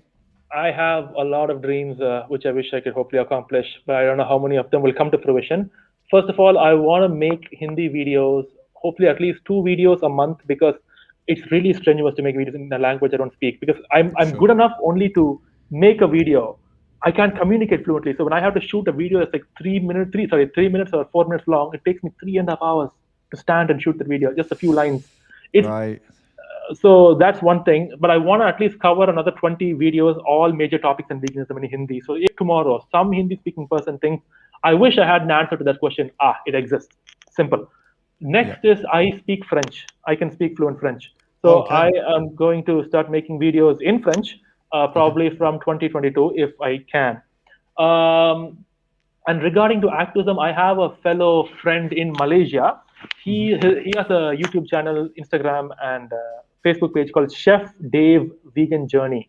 I don't Okay. know if you've heard about him. I've He not. No. used to be a five-star chef. He used to work at a Disney cruise. He went vegan, and he is now promoting vegan recipes. And he has like around 250,000 followers on Facebook, a huge Okay. following. So he is from Malaysia. My wife's also Malaysian. So when I eventually go back to Malaysia, I told him like all the videos I've made, like why I don't drink milk, don't eat eggs, don't drink honey. And you see, like I use this green screen and put these photos next to me, right? You've seen those videos. Yeah. Yeah. Of So course. I Yeah. told him I have saved everything on my hard drive, on my Seagate. So Hmm. when I come there, we'll shoot videos of you speaking the same thing in Malay, and instead of me, we'll put you. So we will now Okay. have around 30 to 40 videos for him to post on his channel to his Malaysian and Indonesian audiences, the same videos which will possibly go viral. So that's That's so there in the clever. works. So That's that's so one, and clever that he, you've that saved is, all the backgrounds and everything. You just it was done insert him intentionally. in. And in Yeah. fact, he even speaks Chinese, so we can do it in Mandarin as well. So that's a Wow. great Okay. opportunity for us. So Yeah. French, Definitely. Mandarin, Malay. We have three more things to look forward to.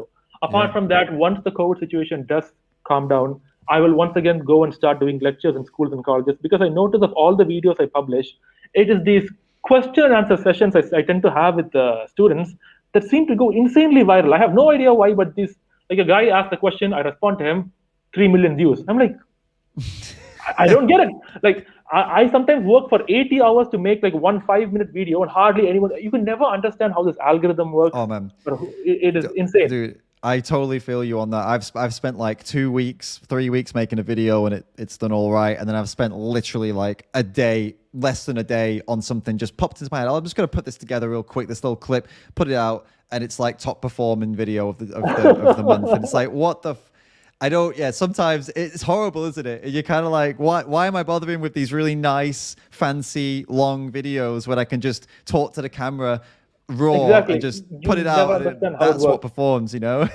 So I definitely want to go back and at least do like say a 2 dozen lectures around India this time. Not even preferably for, of course, I'm going to speak for the kids there, but it's more so to capture it. And because right now my following on Facebook is gigantic, and I'm again so grateful for that.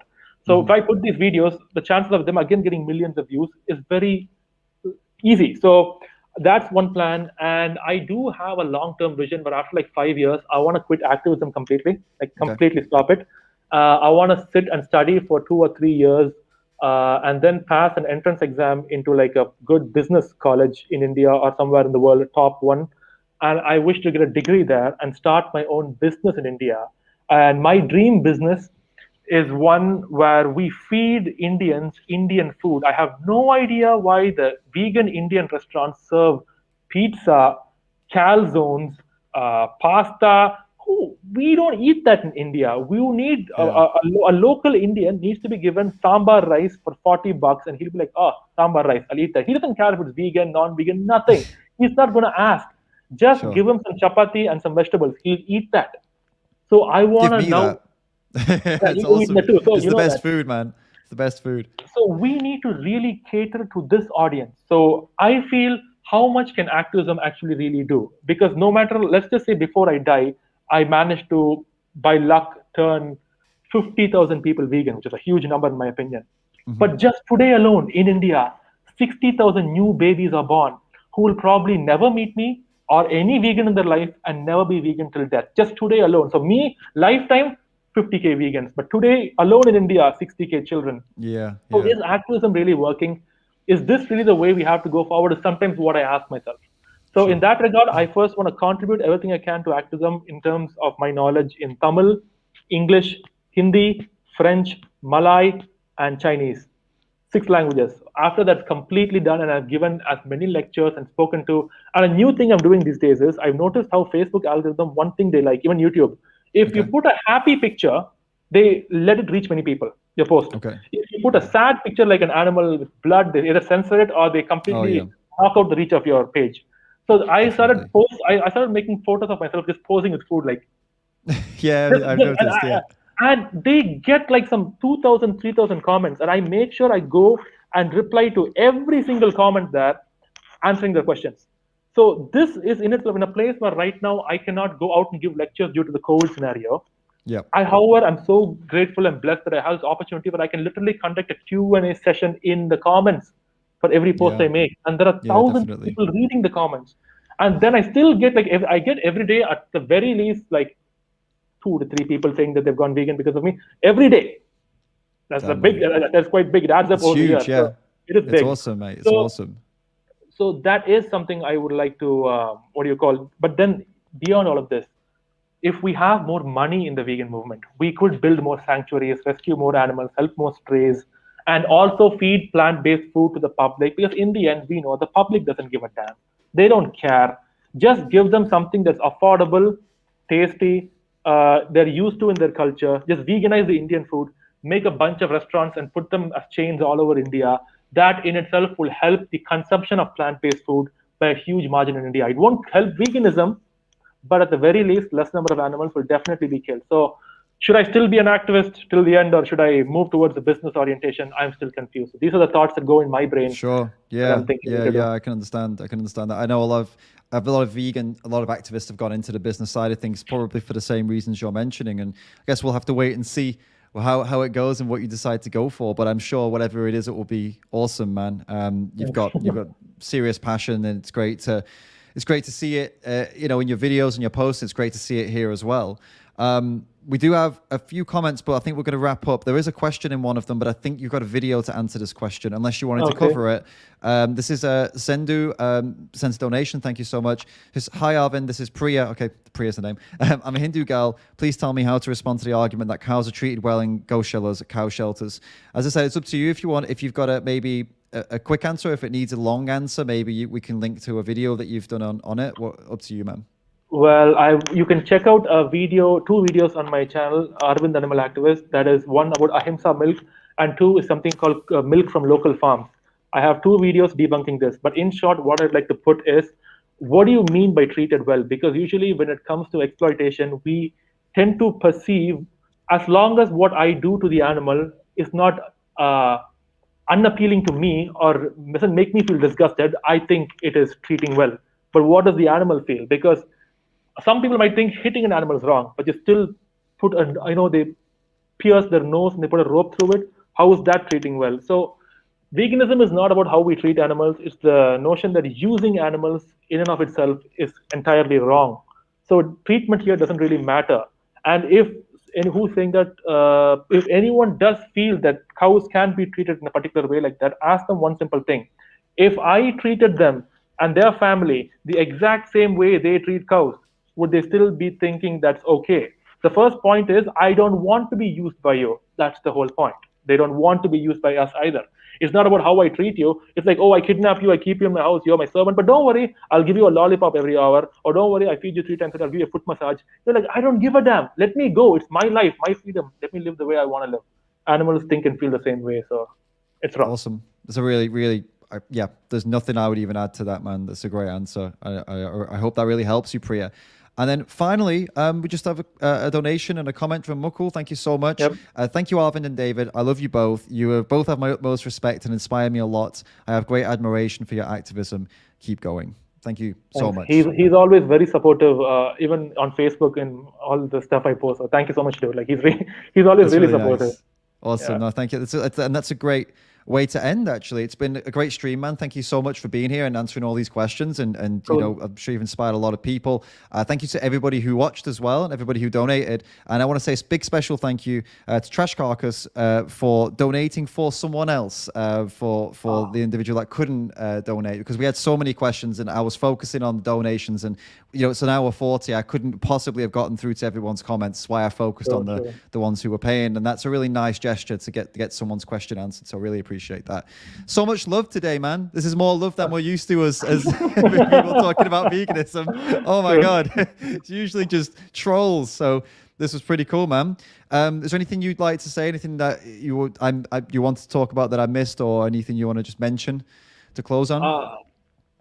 Not really, no. Yeah, we covered everything, didn't we, really? Cool, man. Well, again, thanks so much. Guys, you can check out Arvind's YouTube. It's linked in the description, and your Facebook as well, your Instagram. It's Arvind Animal Activist on each platform, right? Yep. Cool. So yeah, go and follow, subscribe, like, comment, all that good stuff. Thanks again, man. And yeah, see you all in the next video. Yeah. Bye. Good night. Bye-bye.